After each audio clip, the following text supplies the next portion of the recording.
TPACK model, Technological Pedagogical Content Knowledge.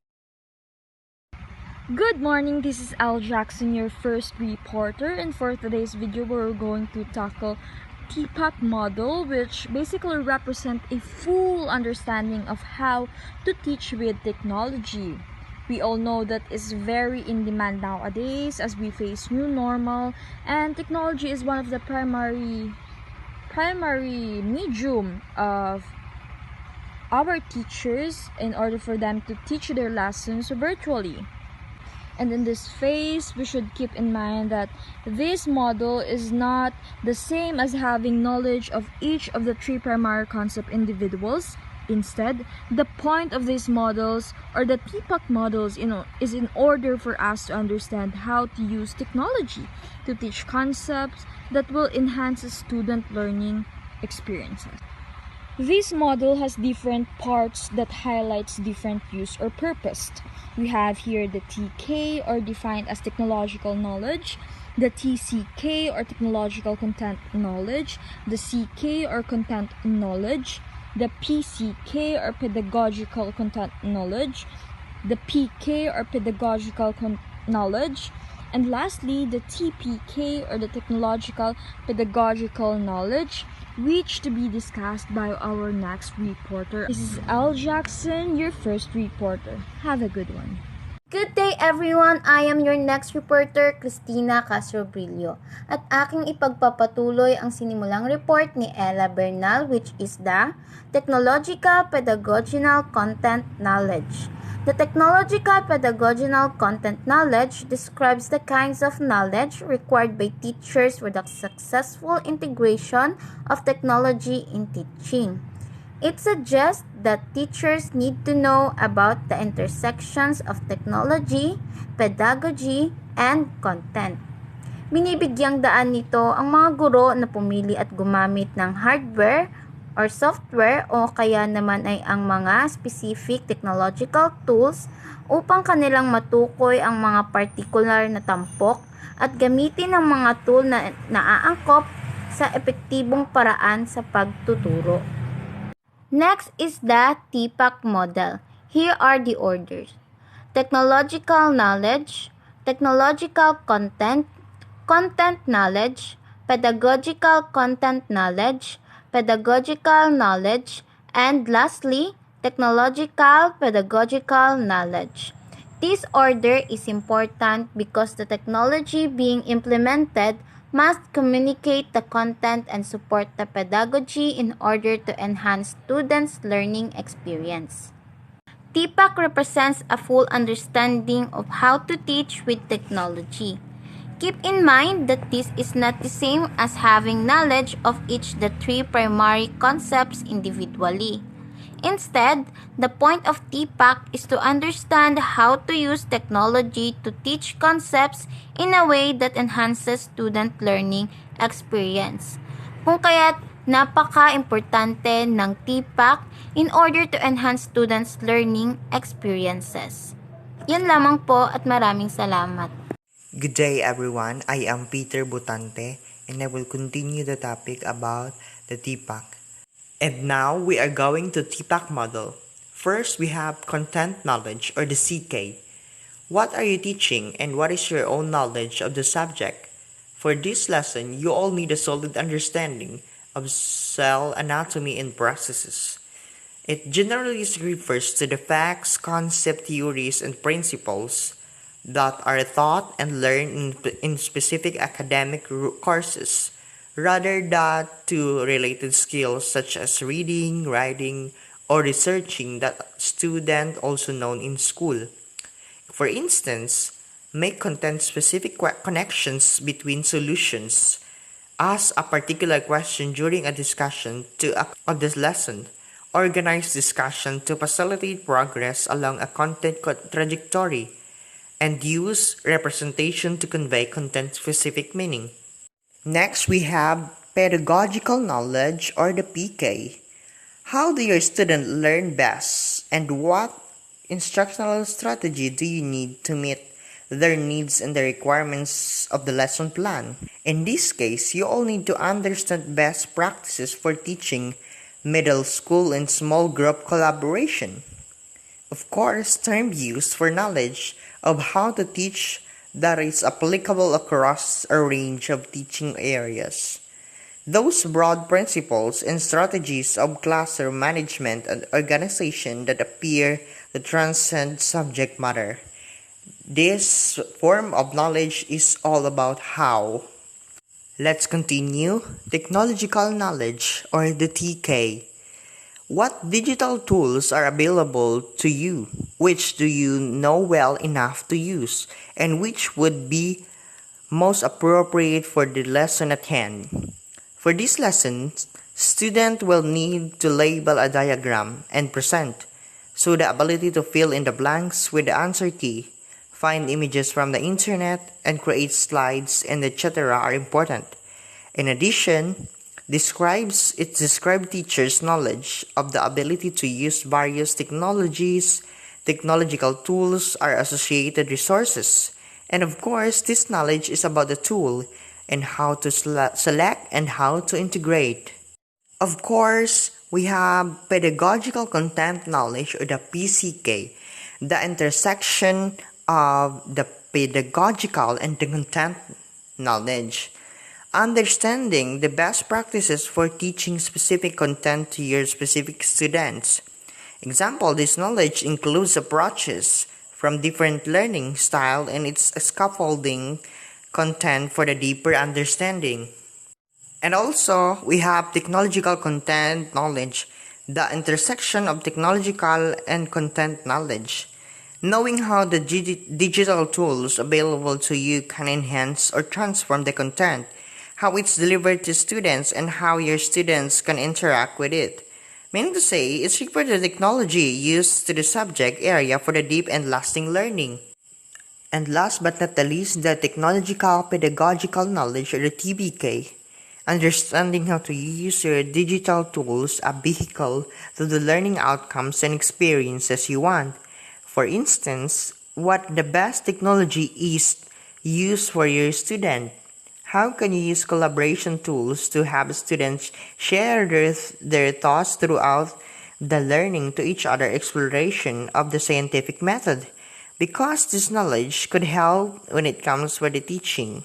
Good day, I am Jean Borro. I will going to discuss the importance of TPACK and its broad benefits. Other than that, I will going to summarize for you the TPACK, or Technological Pedagogical Content Knowledge. To start, why is TPACK important? Most instructors and administrators recognize the benefits of technology can have in the classroom, whether that be preparing students for a technology-driven world or helping to simplify course, school, and district management. But too many view technology as a silver bullet to the challenges they face.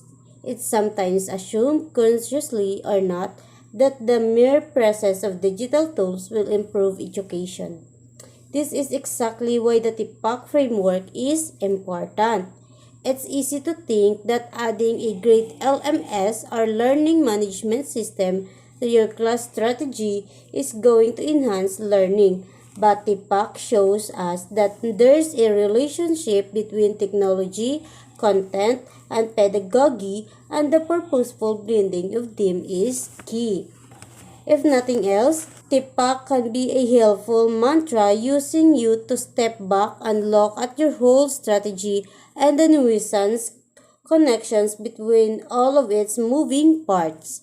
TPACK is an essential part of the education system today in the 21st century, as it incorporates the growing demand on the use of technology in the classroom, as well as continuing the focus on the content and how the teacher, or we, the future teacher, and the teachers today teach it.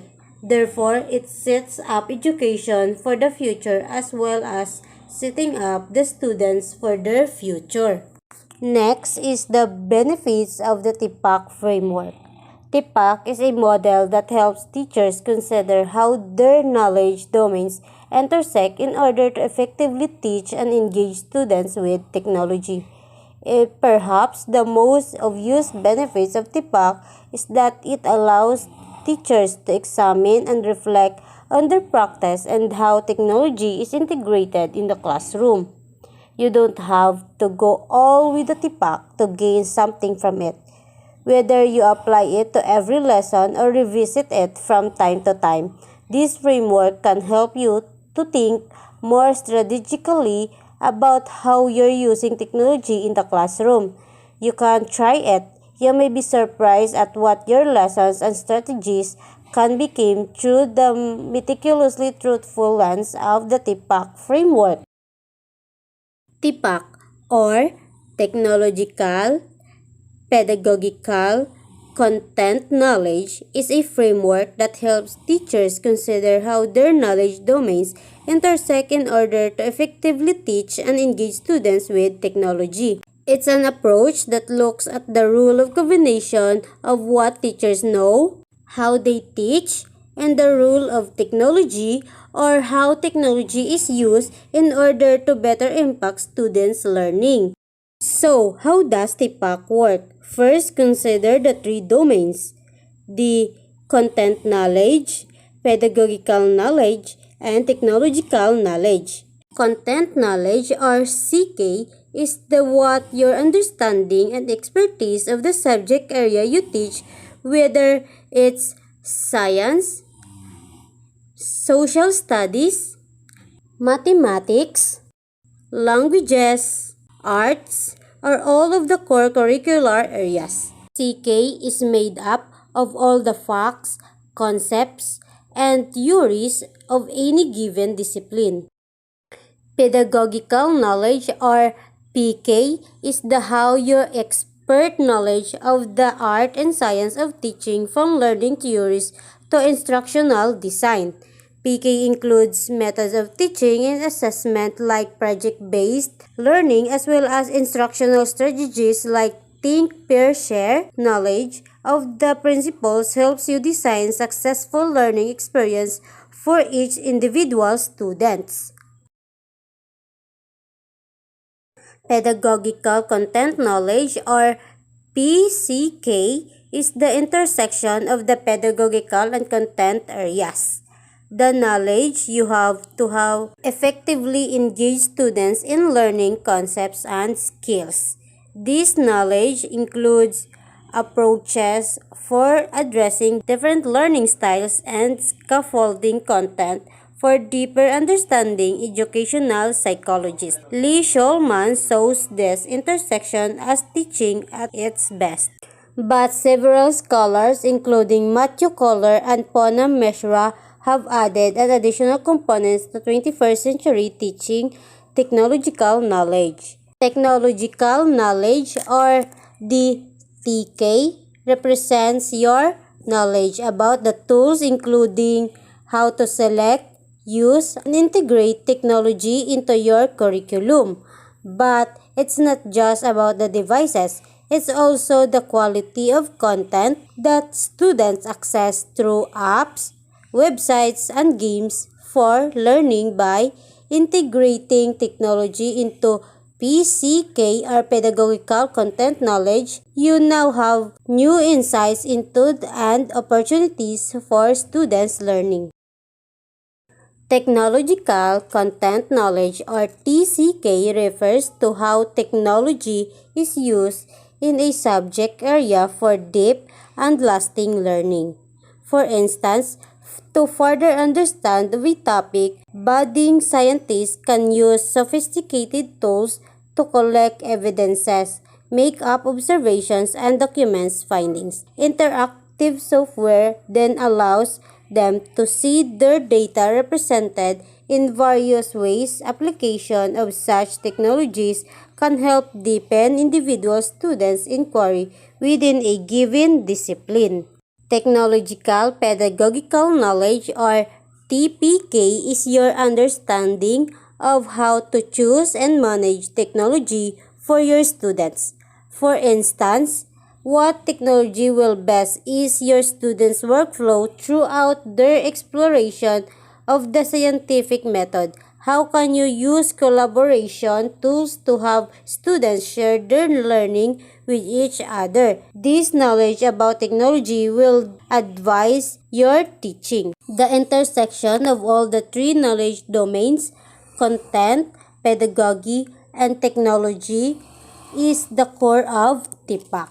These center areas refers to your understanding of how tools can enhance your teaching and support students' learning more deeply and effectively. For example, when learning about water pollution, students could explore 3D models of bacteria's circular structure and then create their own animated images to analyze local water sources. They then could share their findings virtually with a prominent field expert. This dynamic interplay of all three components is TPACK, the heart of innovative teaching. You can use the TPACK framework to assess your own knowledge of content, pedagogy, and technology. Consider which areas you feel confident about and which areas you can improve upon. But also, think about how you can collaborate with others at your school or in your professional learning communities to combine your strengths. For example, you can meet with your technology coordinator to brainstorm ways to redesign learning experiences, and knowing that each student, each teacher, and each classroom differs. The dotted line around the framework symbolizes the context that affects how a TPACK is applied in a practical sense. TPACK takes into account that every classroom context is unique due to various in professional development, school climate, and available resources. In conclusion, the TPACK will help you remember to start with your content, pedagogy, and then layer in technology. Sometimes, we get excited about a new technology and then we design a lesson around that particular tool. But in doing so, it's easy to lose sight of goals and objectives for students' learning. TPACK reminds us that technology is just part of great teaching. It's truly an integrated combination of content, pedagogy, and technology that makes for innovative teaching and learning. So, what does your TPACK looks like?